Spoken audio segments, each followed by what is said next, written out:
Bienvenue pour la mise à feu de votre poêle en pierre mamutie. C'est très simple si vous respectez certaines règles. Avant d'allumer votre poêle, nettoyez la vitre avec un chiffon sec. Vous remarquerez qu'après une combustion correcte, il n'y aura qu'un fin dépôt de poussière sur celle-ci. La cendre restant dans le foyer n'est pas à enlever. Utilisez pour le démarrage des allumes-feu et suffisamment de petits bois et quelques bûches. N'utilisez que du bois sec, ce qui correspond à un stockage d'au moins 2 ans. En règle générale, il est au moins fendu 2 fois et à la longueur appropriée pour votre foyer. Pour que l'allume-feu ne tombe pas entre la grille, mettez d'abord une couche de bûchettes au fond du foyer, sur lequel vous déposez maintenant l'allume-feu et sur celui-ci du petit bois.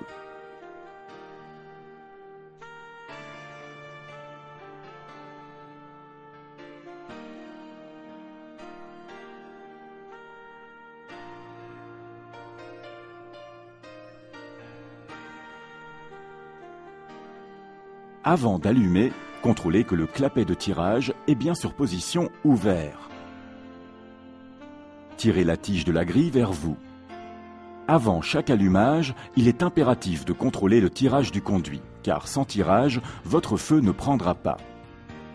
Pour le contrôle, fermez l'arrivée d'air secondaire au-dessus de la porte et mettez le réglage de l'air primaire au niveau du cendrier sur 0.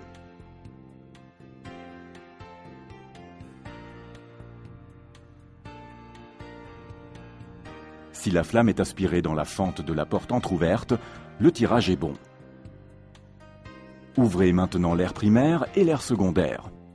Laissez la porte du cendrier entrouverte jusqu'au moment de remettre du bois. Allumez le feu et donnez-lui le temps de se développer. Ne brûlez que du bois. Le papier ou autres combustibles ne sont pas à utiliser dans un poêle en pierre mamutie.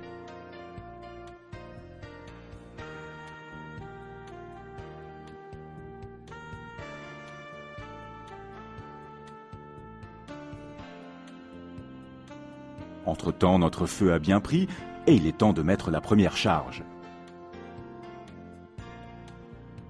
Entrouvrez la porte du foyer de quelques centimètres pour 2 secondes, afin que la pression intérieure puisse s'égaliser. Laissez évacuer la plus grosse chaleur et ouvrez la porte complètement. Utilisez le gant fourni.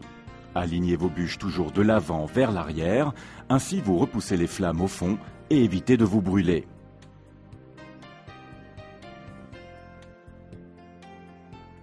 La grille du feu dorée doit être fermée maintenant. L'air passe alors par la périphérie de la grille et élargit notre feu. Ainsi doit ressembler une image de la flamme idéale.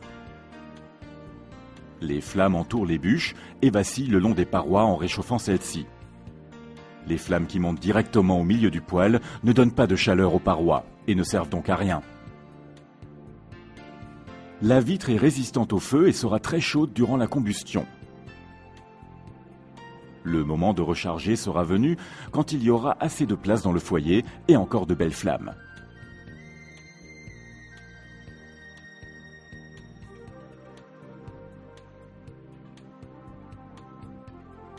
Dès que l'image des flammes est à nouveau optimale, vous pourrez fermer la porte du cendrier et mettre l'arrivée d'air primaire sur 4. La combustion est réglée par cette manette. Là, vous voyez une bonne combustion avec des flammes longues et flamboyantes.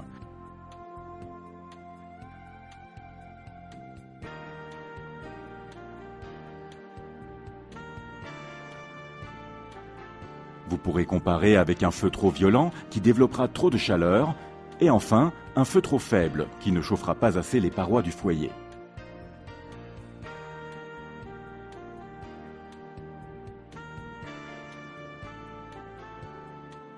Les flammes qui s'engouffrent dans le haut du poêle sont recherchées et montrent une bonne combustion. Après chaque interruption de 4 à 6 semaines, il convient de chauffer le premier jour 1 heure, le deuxième 2 heures et le troisième jour comme d'habitude.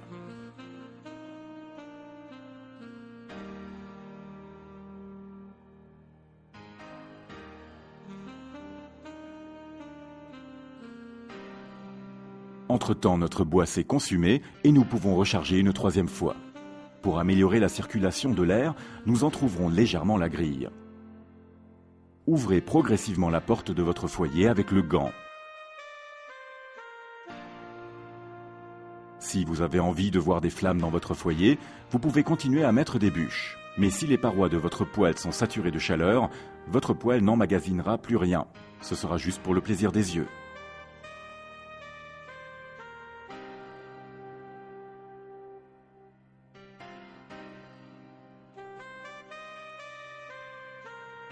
Remplissez le foyer entièrement et fermez la porte du cendrier dès que les flammes sont à nouveau correctes.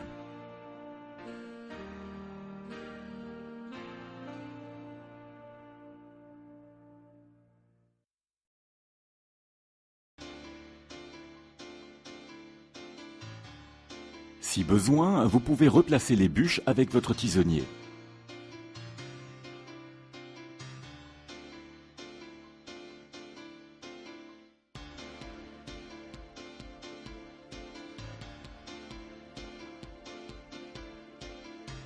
Ici, vous pouvez voir comment les flammes ont nettoyé les parois. Lors d'une bonne combustion, le foyer est toujours ainsi.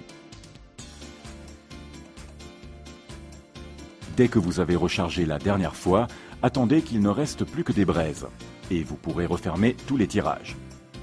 Ainsi, vous obtiendrez de la chaleur pour les prochaines 20 heures.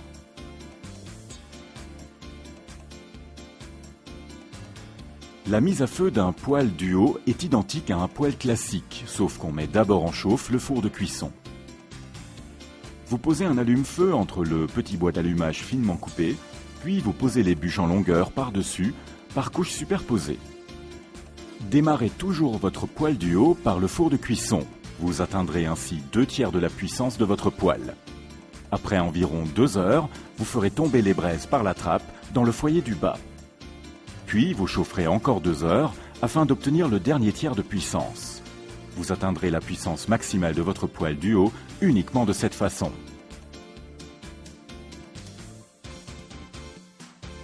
Ainsi, vous chaufferez de la meilleure façon. Vérification du tirage.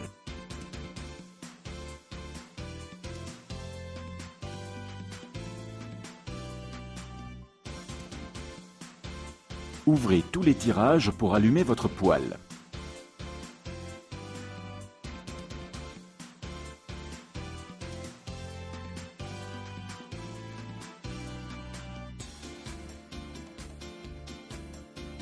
N'utilisez que du bois sec de longueur adéquate, 33 ou 25 cm selon le cas.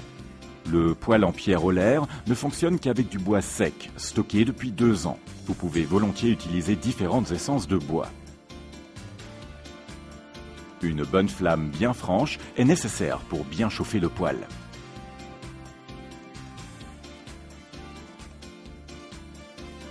Trop puissante, il y a perte d'énergie.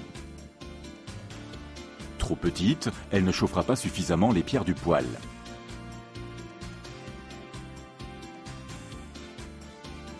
Deux à 3 combustions avec des chargements suffisants correspondent à 24 heures de chaleur.